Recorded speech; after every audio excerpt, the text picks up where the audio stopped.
আপনারা কি জানেন রথযাত্রার ঠিক আগে স্বয়ং জগন্নাথ দেব কেন 15 দিন ঘরের দরজা বন্ধ করেছিলেন? কি হয়েছিল মহাপ্রভুর?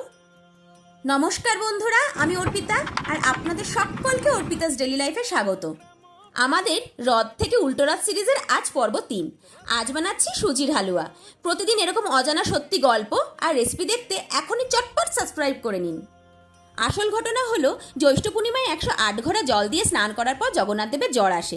এই অসুস্থতার সময় তাকে মন্দিরে কড়া নিয়মে রাখা হয়।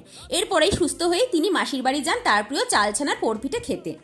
আর মিষ্টির প্রতি তার যেই অগাধ ভালোবাসা, সেই ভাবকে মনে রেখেই আজকেই প্রিয় সুজির হালুয়া। পুরীর মন্দিরেও কিন্তু সুজি ছানা দিয়ে নানান পদ মহাপ্রভুকে প্রসাদ হিসাবে দেওয়া হয়।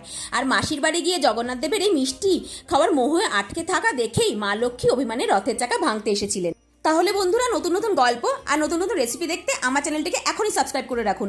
দেখা হচ্ছে কালকে আবার নতুন গল্প নিয়ে। জয় জগন্নাথ।